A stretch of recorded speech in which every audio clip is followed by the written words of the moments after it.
नमस्कार मैत्रिणींनो. आजचा दिवस म्हणजे संध्याकाळची वेळ आणि संध्याकाळच्या वेळेला आहे ना, आज जेवणात काय बनवायचं तर केली होती मसूर आणि तूर डाळ एकत्र करून तिखट वरण. जसं करतो ना आपण तसं केलं होतं. तिखट वरण म्हणण्यापेक्षा आहे ना तिखट डाळ. तर याच्यासाठी मी काय घेतलं होतं, तुरीची डाळ आणि मसुरीची डाळ अशी थोडी थोडी एकत्र केली होती. आणि हा पसारा होता ना तो आधी आवरून घेतला, कारण मला सगळ्या डाळी मसाले सगळं काढायचं होतं डब्यांमध्ये. ते करून घेतलं मी, सगळं आवरून घेतलं. आणि मग त्याच्यानंतर काय केलं, कुकरमध्ये तेल, जिरं, राई, थोडेसे शेंगदाणे मला आवडतात तिखट डाळीमध्ये, नाही का. तिखट डाळ असली ना तर मग छान लागतात शेंगदाणे. एकदा तुम्ही नक्की ट्राय करा. आणि मग त्याच्यानंतर कांदा, टोमॅटो हे सगळं व्यवस्थित मिक्स करून आहे ना थोडंसं फ्राय करून घेतला मसाला. मग टोमॅटो वगैरे पण मस्त परतून घ्यायचे आहेत आपल्याला. आणि मीठ टाकायचं आहे. मीठ का बरं, तर हे मसाले लवकर मऊ होतात म्हणून, टोमॅटो वगैरे. त्याच्यामुळे मी मीठ टाकून देते आधीच. आणि हे आपण सुरुवातीला जे वाटण तयार केलं ना, आलं, लसूण आणि खोबऱ्याचं, हे वाटण म्हणजे टाकायचंच आहे. याच्याशिवाय चव येतच नाही आहे मग. आणि मग काळा मसाला, थोडासा लाल मसाला आणि काश्मीरी पावडर टाकली रंग कलर यायला, बस. बाकी काहीच नाही. बस एवढे मसाले खूप आहेत याला. हळद टाकायची आहे, व्यवस्थित फ्राय करायचा आहे हा मसाला फ्राय झाला की आपण ज्या धुवून घेतल्या आहेत ना डाळी स्वच्छ, त्या टाकायच्या आहेत. आणि ही डाळ ना घोटायची नाही किंवा काहीच नाही. शिजल्यानंतर ती जशी राहते ना तर तशीच ठेवायची आहे, घोटायची नाही. घोटली ना तर मग ह्या डाळीची चव चालली जाते खरं म्हणजे. त्याच्यामुळे घोटायची वगैरे नाही आहे. आणि मग याच्यामध्ये ना आमसूल टाकायचे. आमसूल पण मस्त लागतात. आमसूल पण जास्त नाही, असे 2-3 टाकायचे. त्याच्याने चव मस्त येते. जर आंबट आवडत असेल किंवा कोकमची चव त्याच्यामध्ये जास्त पाहिजे असं जर असेल ना, तर मग कोकम थोडे जास्त टाकायचे. आणि मग इथे पहा, मी फक्त एकच शिट्टी घेणार होती याच्यामध्ये ना. मी एकच शिट्टी घेतली आणि एक शिट्टी घेऊन लगेच गॅस बंद केला होता. आणि इथे आमचं वातावरण पहा. इकडे बाहेर अजून सूर्य मावळला नाही तोपर्यंत आमचं स्वयंपाक तयार होता.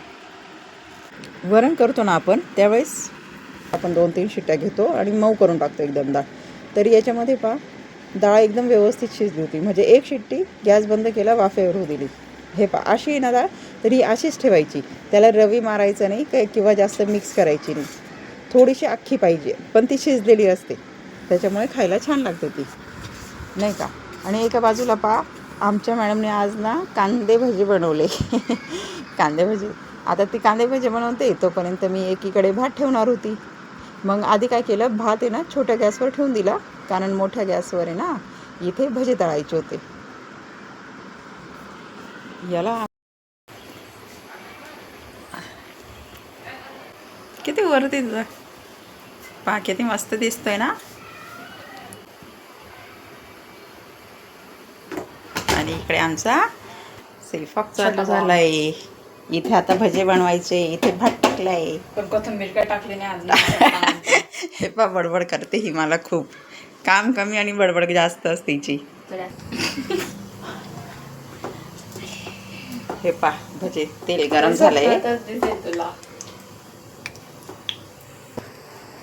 घे ना कढई जावं. एवढे नको मोठे काढू, असे छोटे छोटे काढ.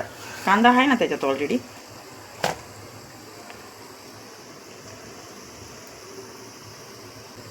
हे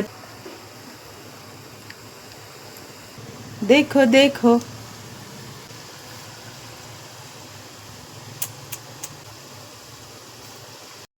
आता माझं थोडं काम झालंय, हिचं पाहूया काय चाललंय.